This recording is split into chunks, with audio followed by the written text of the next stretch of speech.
नमस्कार, मैं मनोज मदेशिया, अखिल भारतीय मध्य देशी वैश्य सभा भारत नेपाल। आज सभी भाइयों को, बहनों को मेरा प्रणाम। आज अपनी बातों को आपके सामने रखना चाहता हूँ। समाज में जो विसंगतियाँ फैली हुई हैं, उस विषय पर आज बात करेंगे। उसके पहले समुंदर को यह बात खल गई, समुंदर को इतनी सी बात खल गई कि एक कागज की नाव कैसे तैर गई।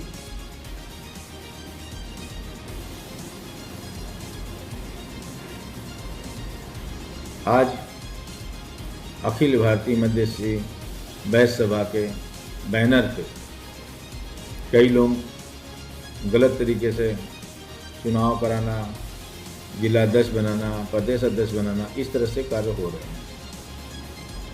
तो बहुत सारे भाई हमारे इसे ही दबाव बनाते हैं कि अध्यक्ष जी आप सब कुछ सही है, तो आप क्यों नहीं उनके खिलाफ एक्शन लेते हैं या कार्रवाई करते हैं। और उन सब भाइयों को क्या बताया जाए। हमारी स्थिति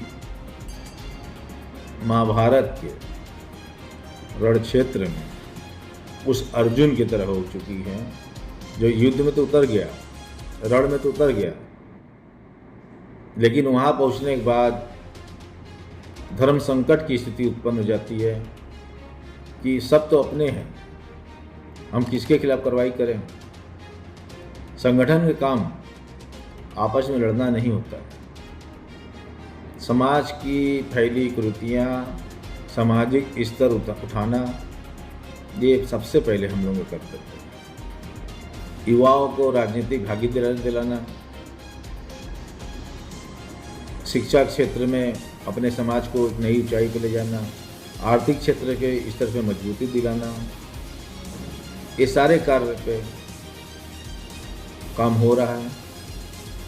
लेकिन इसी तरह से समाज बांटने का कार्य होगा तो कैसे हम लोग काम कर पाएंगे। तो हमारे समाज में जो भी बड़े बुजुर्ग हमारे हैं, वो आप सभी से हाथ जोड़कर विनती है कि ये विसंगतियाँ दूर कराइए, नहीं तुम्हारी मजबूरी हो जाएगी। सन 2005 से बनारस धरती पे जो मनमानी तरीके से राष्ट्रीय अध्यक्ष बनाने की परंपरा शुरुआत हुई थी, एक एक चैप्टर रोज मैं बताऊंगा समाज को, तर्क के साथ सत्य बातें बताऊंगा। तो फिर यही कहा जाएगा कि मनोज जी ये गलत कर रहे हैं आप।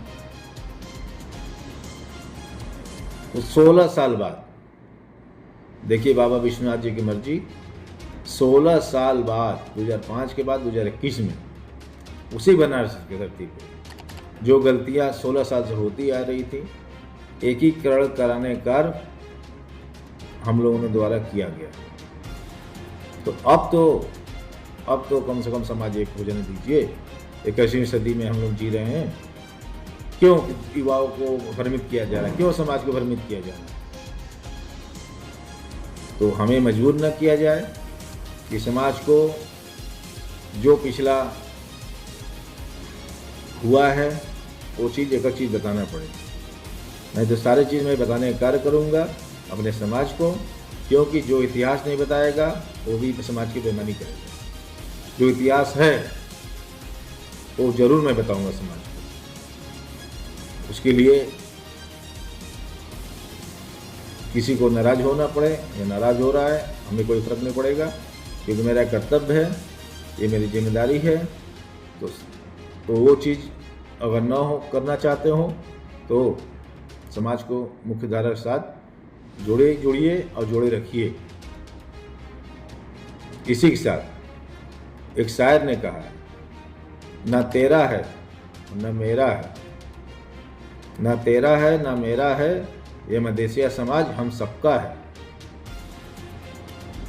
अगर हुआ नुकसान, वो नुकसान हम सबका है। कोई पक्ष में है, कोई विपक्ष में है, सारे प्रतिभाओं का हनन हो रहा है। कोई उनके साथ है, कोई इनके साथ है। ये क्या है? ऐसे चलेगा संगठन? ऐसे राजनीतिक भागीदारी हमको होगी? आज जितना मेरा हिस्सेदारी उतना भागीदारी नहीं मिल रहा। क्यों नहीं? हम तो किसी राजनीतिक पार्टी के साथ दमदारी के साथ जाति भावनाओं से अखिल भारतीय मध्य देशी वैश्य सभा की ओर से टिकट क्यों नहीं दिला पा रहे हैं किसी भी राज्य में? कहने तो हम 18 राज्य में हमारी संगठन है। इसी तरह दिग्भ्रमित करने के कारण अगर हमसे जो भी बड़े हैं, यदि जितनी मेरी उम्र नहीं है उतनी उनकी सामाजिक राजनीतिक अनुभव है। आप सबसे विनती है कि समाज को मुख्य धारा के साथ ले आइए, मुख्य धारा के साथ जुड़िए। जो सही है तो सही के साथ सही रहिए। ये समाज ऐसा नहीं है कि मैं जिंदगी भर ही राष्ट्रीय अध्यक्ष बना रहूँगा। मैं समाज को एक साफ सुथरा संगठन देना चाहता हूँ, अपने आने वाले पीढ़ियों को बढ़िया संगठन देना चाहता हूँ, साफ सुथरा। और ऐसा ही इस तरह से कभी दुस्साहस कोई काम करने का कार्य नहीं करे। भविष्य में जो समाज को मनमानी तरीके से राष्ट्रीय अध्यक्ष बनाने की परंपरा थी, वो परंपरा मैं ख़त्म करना चाहता हूँ। एक बाकायदा चुनी हुई जैसे समाज का राष्ट्रीय अध्यक्ष होना चाहिए, समाज के द्वारा चुनी हुई, न कि कुछ लोगों द्वारा। आज बस इतना ही। जय बाबा गणिनाथ जी, जय मदेशिया समाज।